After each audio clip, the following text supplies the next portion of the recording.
नामदेव ने उस शिवालय का जब दरवाज़ा खोला, एक बहुत वृद्ध अवस्था के आदमी वहाँ पर, सफ़ेद दाढ़ी, बाल सफ़ेद, वो लेटे, दोनों हाथ उनके सर के नीचे थे, साथ ही में शिवलिंग था। नामदेव ने जब उनको देखा तो बड़ा प्रसन्न हुए। नामदेव अभी तो उनके मुख का दर्शन कर रहे थे, जब उनके पैरों की तरफ देखा तो महाराज ने दोनों पैर शिवलिंग के ऊपर रखे हुए थे, सो रहे थे मजे से। नामदेव ने कहा, अरे ये कैसा साधु है, इतना अपमान महादेव का। नामदेव ने फिर बाहर आ गया, फिर सोचने लगा कि ये भगवान ने किसके पास भेज दिया, ये क्या सिखाएगा मुझे, ये तो खुद स्वयं देवताओं का अपमान करता। तो कई बार हमारे यहां भी ऐसा ही होता, महादेव तो देवता, इनको नहीं मानना चाहिए, लक्ष्मी को नहीं मानना चाहिए, गणेश को नहीं मानना। अरे मानने का मतलब भजन करना नहीं होता, मानने का मतलब सम्मान देना होता, वंदन करना होता। कौन साधारण है, कौन तुम्हारे लेवल का है इसमें से? गणेश जी तुम्हारे लेवल के, दुर्गा देवी तुम्हारे लेवल की है, जो तुम कहते हो इनको नहीं मानना चाहिए। वो भगवान के इतने इतने अच्छे सेवक हैं, इतना ध्यान से भगवान का काम करते हैं। तुमको भगवान ने कहा समदृष्टि रखो, तुमने समदृष्टि नहीं रखी, तुमने भेद किया। लेकिन उनको भगवान ने क्या कि तुमने सूरज निकालना है, सूर्य देव को कहा तुमको रोज सुबह निकलना है, चाहे कुछ भी हो जाए। आपको पता है सूर्य जब निकलता है तो रात को 80,000 राक्षसों से लड़कर निकलता है, ऐसा भागवत कहते हैं। वो अपनी ड्यूटी पूरी करते हैं, तो वो भगवान की कितनी आज्ञा पर चलते हैं, तो हम उनसे कहते हैं, हम उनकी बराबरी करते हैं कि इनको नहीं मानना चाहिए। अरे भगवान की नौकरी करने वाला तो भगवान का प्रिय होता है। चंद्र से कह दिया तुमको रात को निकलना है, अग्नि से कह दिया तुमको जलना है, वायु से कह दिया तुमको चलते रहना है, तुम रुक गए तो सबकी सांसें रुक जाएंगी। तो ये सारे देवता भगवान का ईमानदारी से काम कर रहे हैं, लॉयल है भगवान के साथ। और हमको भगवान ने कहा भजन करते हुए किसी से ईर्ष्या नहीं करनी, और हमने पहला काम यही किया। तो कई लोग कथाओं में जब करता हूं तो लोग मुझे कहते हैं कि आपने महाराज ये जो इन लोगों को समझा रहे हैं तो ये समझने वाले लोग नहीं हैं। तो मैं अपने भक्तों पे बड़ा हंसता हूँ, कभी कभी वो मेरे साथ होते हैं, हम कथाओं में कहीं चले जाएं तो कहीं कथा कर दें तो वो ध्यान से सुनते नहीं हैं, गांव के लोग हैं तो उनको पता ही नहीं होता कथा क्या है, तो वो कभी कभी हंस देते हैं, कभी सुनते नहीं हैं, कभी बीच में बातें करते हैं। तो हमारे जो भक्त हैं वो साथ कहते हैं कि महाराज ये समझने वाले लोग नहीं है, इसका अर्थात समझते हो, इसका अर्थात ये है कि ये मूर्ख हैं और महाराज हम समझदार हैं, हम समझ गए और ये कभी समझेंगे नहीं। तो मैं कई बार कहता हूँ कि बेटा आप भी तो 20 साल के बाद समझे हो, ये भी समझ जाएंगे। भगवान ने सबको मति दी है, भगवान ने श्रद्धा विश्वास ये सब के अंदर रखा है, कभी ना कभी जागृत होगा। इसीलिए कभी भी किसी को ये कहकर डिग्रेड मत करो कि ये लोग समझेंगे नहीं। इसीलिए मैं हमेशा अपने भक्तों को समझाता हूँ, इतना भजन करने वाले कभी कभी हमारे भक्त उन लोगों का मजाक उड़ाते हैं जो भगवान की क्रिएशन है, जिनको भगवान ने बनाया है। हम उन पर हंसते हैं कि इसका चेहरा देखो कैसा है, इसके बाल कैसे हैं, इसका मुंह कैसा है। हम 3-4 लोग मिलके उस पे ऊपर हंसते रहते हैं। ये उस पर नहीं हंस रहे, हम उस कृष्ण पे हंस रहे हैं जिसने इनको बनाया है। भगवत गीता में कृष्ण कह रहे हैं कि मेरी इच्छा से बार बार प्रकट होता है और मेरी इच्छा से विनिष्ट हो जाता है, विसर्जन हो जाता है। हम उसकी क्रिएशन पे हंस रहे हैं कि उसको बनाया ही नहीं आया, ऐसा कार्टून सा बना दिया, इसका चेहरा देखो, इसका मुंह देखो। कभी हम कहते हैं ये किसकी तरह लगता है, कभी उसकी तरह लग रहा है। तो ये उस आदमी पे नहीं हंस रहे, हम भगवान पे हंस रहे हैं कि उसको काम करना ही नहीं आता, उसने कैसा टेढ़ा मेढ़ा काम किया है, उसको अक्ल ही नहीं है कि मनुष्य कैसे बनाया जाए। आप जो भी लोग ये काम करते हैं, इस काम को बंद कर दीजिए, आप भगवान को दुखी करते हैं। अगर आप उससे ज्यादा सुंदर लग रहे हो, उस समय भगवान का शुक्र करो कि भगवान आपने मुझे ऐसा नहीं बनाया कि लोग मेरे ऊपर हंसें या मैं हंसने का कारण बनूं। आपने मुझे सुंदर बनाया, आपकी बड़ी कृपा है। भगवान आपने मुझे भक्ति दी, बड़ी कृपा है। भगवान मैं आपको समझ सका, ये बड़ी कृपा है। आपने मुझे शरणागति दी, ये बड़ी कृपा है। आपने संतों का संग दिया, बड़ी कृपा है। फिर लास्ट में प्रार्थना करें कि भगवान जो कुछ आपने मुझे प्रदान किया वे इन सब लोगों को भी प्रदान करें। इसलिए आपका वह बोलना उस मनुष्य का कुछ नहीं बिगाड़ता, लेकिन आपका ये बोलना, किसी पे हंसना आपकी भक्ति को नीचे लेकर जाता है। इसीलिए मनुष्य अपना ही दुश्मन है। भक्ति के अंदर सरलता कैसे आएगी? फिर ये बात कहां रही कि जीव पर दया करनी चाहिए। जीव पर दया एक ही बात से नहीं होती, जीव पर दया कई प्रकार से होती है। हम जीव पर दया खाना देकर करना चाहते हैं कि कोई भूखा है उसको रोटी खिलाओ, ये जीव पर दया है। किसी के पास पैसे नहीं है उसको दो, उसका काम करो, ये जीव पर दया है। कोई परेशान है उसकी परेशानी का हल निकालो, ये जीव पर दया है। ये भी जीव पर दया है। कोई अपने आप को कमतर भी समझे, आप उसको इंक्रीज करो, उसको बढ़ावा दो कि तुम बहुत सुंदर हो। हम काले आदमी पे अक्सर हंसते हैं कि इसका रंग देखो कैसा कोयले जैसा, कैसा लग रहा है, काला लग रहा है। लेकिन आप कभी ध्यान से देखो, वो कृष्ण भी काला ही है। तो रंग से तो कुछ फर्क नहीं पड़ता। उसका रंग जैसा है, आपके कहने से वो गोरा नहीं हो जाएगा, लेकिन आपके कहने से आपकी भक्ति जरूर संकट में आ जाएगी। इसलिए मेरा उन भक्तों को ये उपदेश समझें, आदेश समझें। आपको कभी भी इस भाव को नहीं अपनाना चाहिए, किसी पर कभी हंसना नहीं चाहिए। ये जो नामदेव की कथा आप सुन रहे हैं, मैं इस कथा को जब विराम दूंगा तो आपको समझ आएगा ये कथा मैं क्या कह रहा हूं। ये सब इस कथा में सारा दया भाव ही भरा हुआ कि आपको रहना किस तरह है। हम भजन करने को समझते हैं कि हम पहुंच गए, हम अपना सौभाग्य और दूसरे का दुर्भाग्य समझते हैं कि उनको भगवान का भजन, इनको तो समझ नहीं आएगी, ये तो मूर्ख लोग हैं।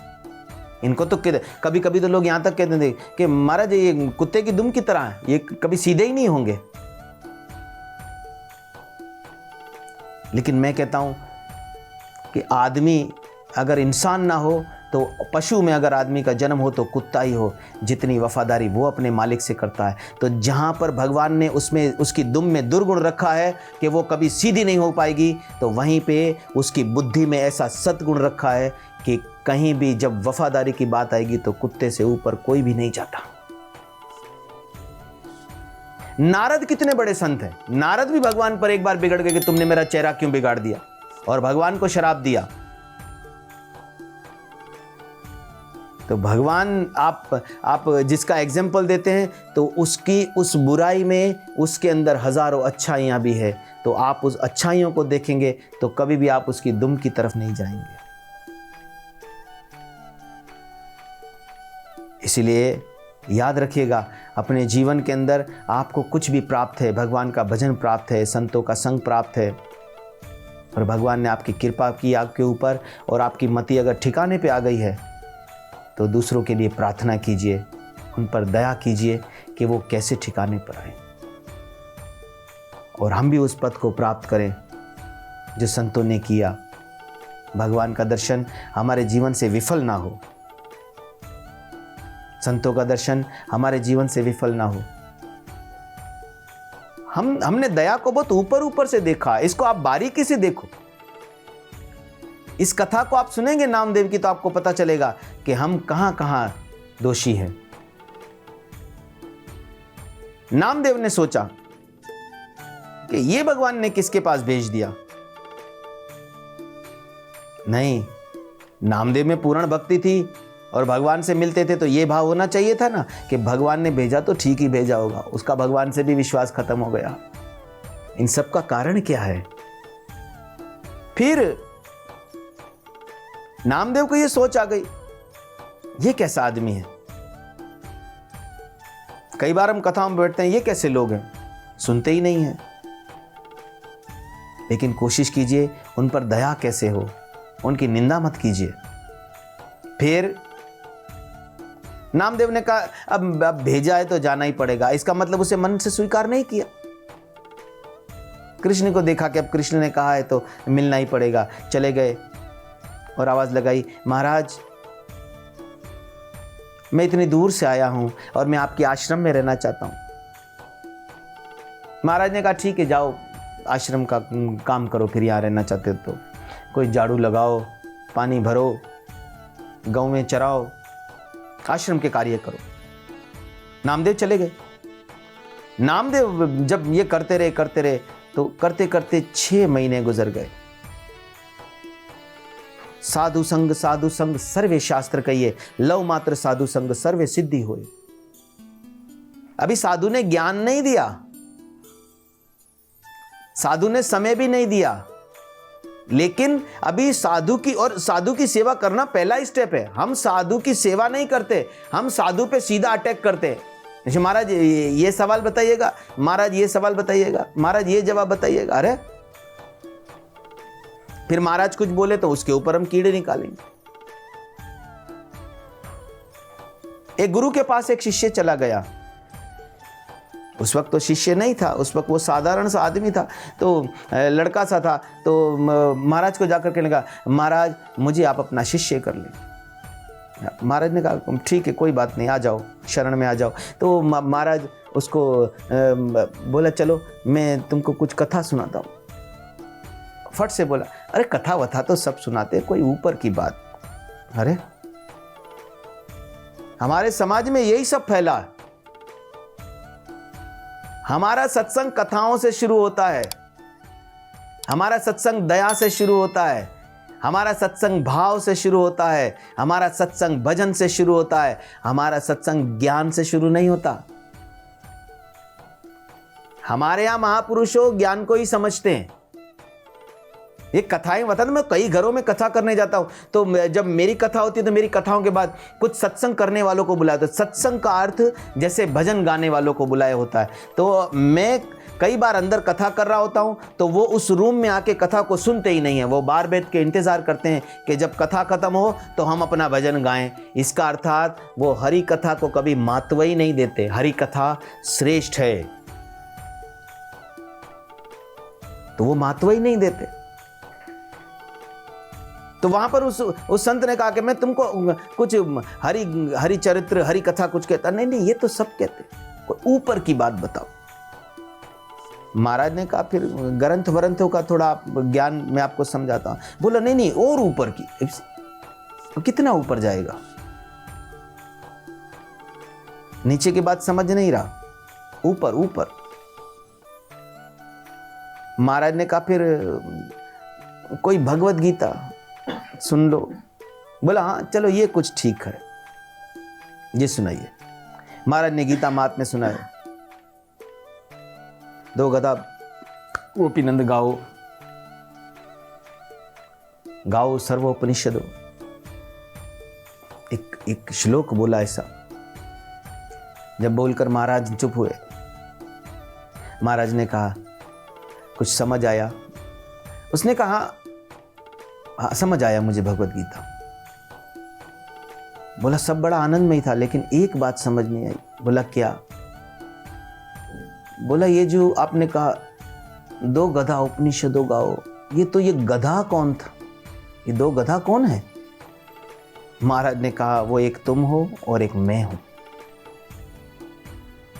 तो जहां पे बुद्धि का उपयोग करते हैं ना, वहां पे हम अपने गुरु संत भक्त किसी को भी नहीं छोड़ते। हमारा विश्वास ही नहीं ठहरता उनके ऊपर। शरणागति हम किसको बोलते हैं? हम भक्तों से संतों से जो शरणागति होते हैं वो केवल शरीर से होते हैं, मन से नहीं होते। मन के अंदर तो कुछ और चल रहा होता।